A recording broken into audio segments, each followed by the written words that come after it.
Greater Hyderabad municipal corporation council సమావేశం రసాబసాగా మారింది. ఇటీవల కాంగ్రెస్లో చేరిన మేయర్ గద్వాల విజయలక్ష్మి రాజీనామా చేయాలంటూ బీఆర్ఎస్ కార్పొరేటర్లు నినాదాలు చేశారు. ప్లికార్డులు పట్టుకొని మేయర్ పోడియం వద్దకు చేరుకొని ఆందోళనకు దిగారు. ఈ నేపథ్యంలో సమావేశంలో గందరగోళ పరిస్థితి నెలకొంది. బీఆర్ఎస్ కార్పొరేటర్లపై మేయర్ తీవ్ర ఆగ్రహం వ్యక్తం చేశారు. పార్టీ ఫిరాయింపులను ప్రోత్సహించింది బీఆర్ఎస్ పార్టీ అంటూ మేయర్ మండిపడ్డారు. ఈ అంశంపై నిరసన తెలిపేందుకు బీఆర్ఎస్కు సిగ్గుండాలని తీవ్ర వ్యాఖ్యలు చేశారు. ఆందోళనలు ఆపకపోతే సమావేశాన్ని నిరవధికంగా వాయిదా వేస్తానని హెచ్చరించారు. అయినప్పటికీ పరిస్థితి అదుపులోకి రాకపోవడంతో సమావేశాన్ని ఆమె 17 నిమిషాల పాటు వాయిదా వేశారు. మరోవైపు విజయలక్ష్మితో పాటు డిప్యూటీ మేయర్ మోతే శ్రీలత కూడా బీఆర్ఎస్ తరపునే గెలుపొందారు. ఇటీవలే వారు కాంగ్రెస్ తీర్థం పుచ్చుకున్నారు. దీంతో వీరిపై అవిశ్వాస తీర్మానం పెట్టేందుకు బీఆర్ఎస్ సిద్ధమైంది. ఈ క్రమంలోనే వీరి రాజీనామాకు బీఆర్ఎస్ కార్పొరేటర్లు పట్టుబడుతున్నారు. కాగా కాంగ్రెస్ బీజేపీ కార్పొరేటర్లు పరస్పరం దాడులు చేసుకున్నారు. బీజేపీ కార్పొరేటర్ శ్రవణ్పై కాంగ్రెస్ కార్పొరేటర్లు దాడి చేశారు. ప్లెకార్డుల విషయంలో ఇరు పార్టీల మధ్య వివాదం రేగింది. దీంతో మేయర్ విజయలక్ష్మి కౌన్సిల్ సమావేశాన్ని మళ్లీ వాయిదా వేశారు. అనంతరం తిరిగి సమావేశం ప్రారంభమైన తర్వాత వాటర్ వర్క్స్ ఎండీని కౌన్సిల్కు తీసుకురావాలని కార్పొరేటర్లు పట్టుబట్టారు. అనారోగ్యం కారణంగా ఎండీ అశోక్ రెడ్డి సమావేశానికి రాలేదు. వెంటనే ఆయనను పిలిపించాలని కమిషనర్ను మేయర్ ఆదేశించారు. అశోక్ రెడ్డితో జీహెచ్ఎంసీ కమిషనర్ అమ్రపాలి ఫోన్లో మాట్లాడారు. జలమండలి పనితీరుపై బీఆర్ఎస్, బీజేపీ కార్పొరేటర్లు నిరసన చేపట్టారు.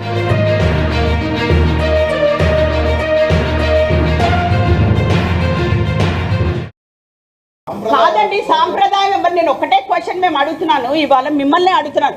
మరి ఇన్ని రోజులు లేని క్వశ్చన్స్ ఇప్పుడు ఎందుకు ఎరైజ్ అవుతున్నాయి?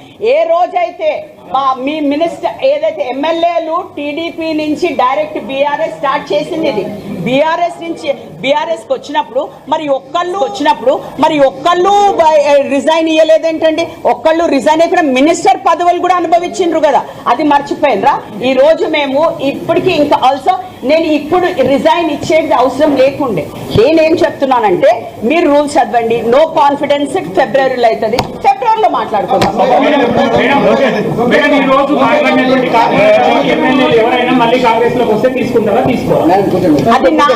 అది నాకు సంబంధం కాదు, ఇది గవర్నమెంట్ విషయం. I will not answer anything above corporation వరకే నేను మాట్లాడతాను. కార్పొరేషన్ బియాండ్ నేను మాట్లాడు. ఇప్పుడు ప్రస్తుత పాలక మండలి ఎంఐఎం టీఆర్ఎస్ పొత్తుతో ఉన్నది. ఇప్పుడు పార్టీలు ఏమన్నా మీకు పొత్తు వేరే ఉందా? ఎవరితో ఉన్నది? ఏంటండి? ప్రస్తుత పాలక మండలి బీఆర్ఎస్ ఎంఐఎం పొత్తుతో ఏర్పడ్డది గతంలో. మీరు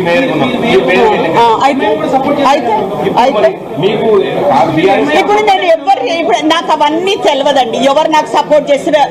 ఇవాళ నేను ఒక మేయర్ గా ఒక meeting, general body meeting conduct చేయడానికి నేను వచ్చినాను. అందరితో బిహేవ్ చేస్తాను. ఎవరు ఏ కార్పొరేట్ ఎంఐఎం కానివ్వండి, బీఆర్ఎస్ కానివ్వండి, బీజేపీ కానివ్వండి, ఎవరికన్నా నాతో ఏదైనా శాంక్షన్ కావాలి, ఏదైనా పని కావాలి అంటే నేను తప్పకుండా చేస్తాను. నేను ఎక్కడ కూడా ఎవరికి నో అనను. జస్ట్ బికాస్ ఇవాళ వాళ్ళు నన్ను అపోజ్ చేస్తున్నంత మాత్రం there after all corporators and mayor is the head of the corporators. So I will respect that. మనం ఆలోచిస్తామంటే usually it happens every 3 months. దానికన్నా ముందు కూడా పెట్టచ్చు, దానికన్నా ముందు కూడా ఇఫ్ ఐ కెన్ డిసైడ్. ఎందుకు జరగలేదు? మొన్న జరిగింది 3 months కాదు. లోక్సభ ఎలక్షన్ ముందు అయింది కదా, అయింది.